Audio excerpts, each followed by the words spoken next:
So I watched The Shining for the first time, and this is going to be like a movie test review kind of thing. I'm going to start a little series like this on this channel, I think. And I've watched, let's see, 1, 2, 3, 4, 5, 6, 7, 8, 9, 10, 11, 12, 13, 14, 15, 16, 17, 18, 19, 20, 21. I've watched, I don't know,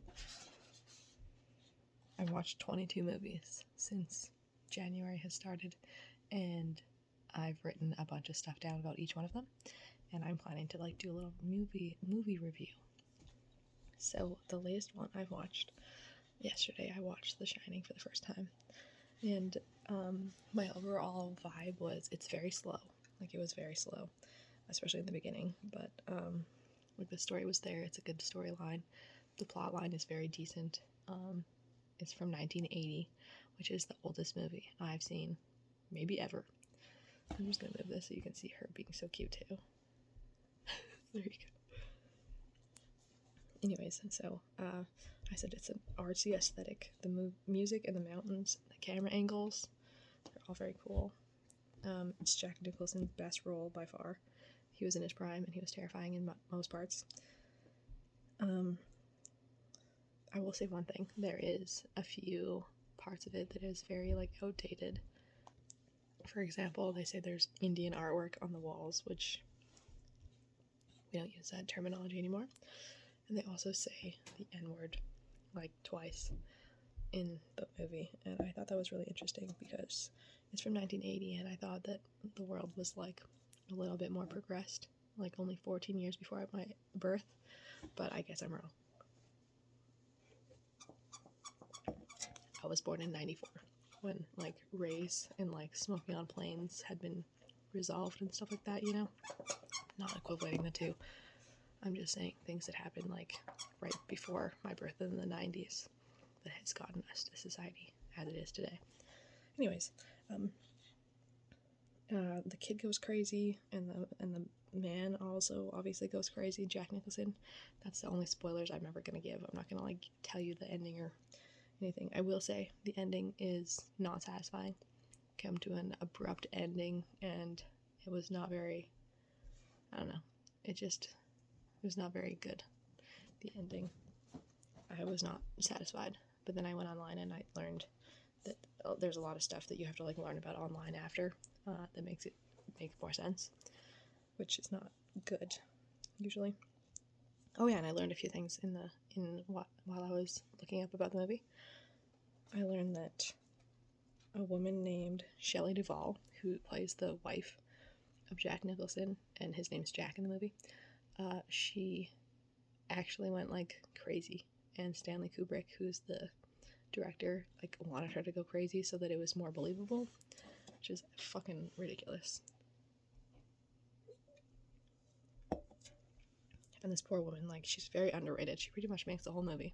I wrote this down near the beginning of the movie.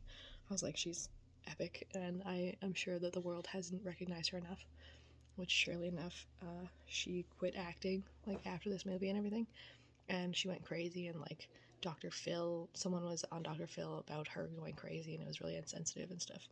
So glad that the world has changed in that regard. I also learned that like this is not about The Shining really, but the actress Shelley Duvall, one of her best friends was Carrie Fisher, who plays like in Star Wars Princess Leia, and Carrie Fisher like went on to be like a super big actor, and Carrie Fisher also stole her husband, Shelley Duvall's husband. So that just gives you like a little bit of insight into what was actually going on and stuff. But yeah, it was not a terrible movie, and I'm glad I finally watched it. It was memorable. There are scenes of it which I don't understand. One in particular that regards a lion costume. Get back to me if you have seen the movie and want to talk about that more, because that was really weird. I was uncomfortable watching that scene. Okay, and then I'm gonna also review another movie. And then the second movie I watched yesterday, I couldn't even get through. Oh, I'm so sorry. I have to add 2 more things to The Shining. I have been keeping track of if there is a Sarah in the movie, and there was not in The Shining, because my name is Sarah, and there's a lot of Sarahs in movies. And there was also no dogs, because I'm going to tell you if there was ever a dog that died in the movie. So now on to The Desperate Hour. This movie's from 2021. It was all about Naomi Watts on a jog, and she finds out that her son's school was shot up, and then she's on phone calls trying to get out of the forest where she's running around, and that's all I'm going to tell you. It was really fucking boring. I got through like 3/4 of the movie and then I turned it off because I was so fucking bored. It was kind of suspenseful, but it was more like the movie and the camera was suspenseful, but the plot was like boring as fuck. So, yeah, that was a really quick one for that one. That's why I wanted to pair those two together. I'm gonna do 3 in this one, and I might just do 3 always because it just makes more sense. By the way, sorry. I will get better at this. The Desperate Hour does not have a Sarah in it, and there are no dogs. So, the more you know. And that one can be found on Netflix, Desperate Hour, and The Shining is on Crave, just so you know. I'm in Canada, if that makes a difference. And the third movie I'm going to review of the day is the same, like, I watched all 3 of these yesterday, so they're more, like, they're all in my head, really. So anyways, Get Out is the third movie that I did watch yesterday, and it's from 2017, and it's a really creepy, crazy movie. It touches on themes of, I wrote down, I really like notes, okay?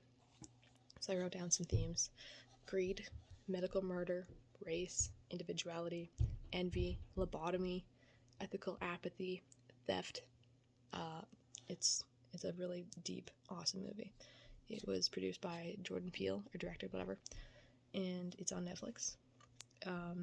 It is a cinematic masterpiece, I wrote down. It is absolutely fantastic. Like, the whole movie, every time I've watched it, is captivating, and you're like, wow, they're actually talking about this kind of thing and stuff. And there are no Sarahs in Get Out, and there is a dog, but it does not die. So, if that's like a deterrent for you watching a movie, because it is for me, there you go. And I find it interesting. This was also on Netflix, Get Out, and I watched Get Out right after watching The Shining. And I noticed 3 similarities between Get Out and The Shining. So one of them is there's a hedge maze talked about in the first few minutes of Get Out, and there is a hedge maze in The Shining. And red rum is also mentioned in the first few minutes of Get Out, and red rum is a big thing in The Shining if you have seen it. If you haven't, get with the program. I know that I finally watched it for the first time yesterday, but it's a classic, so you have to watch it. And if you didn't know red rum was in that movie, get out of here. And the third thing that was in common between Get Out and The Shining is there is light blue text for the intro credit scene, which I find interesting. It was very captivating. It was kind of off-putting, but in a really good way. So, Get Out is also on Netflix, and that's it for this first movie review.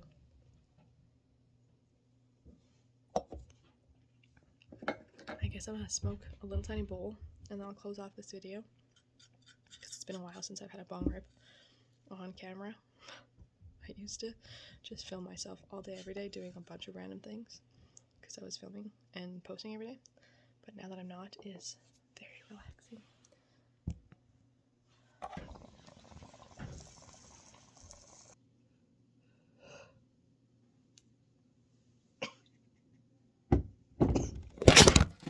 Oh no, I spilled my Red Bull. Bye.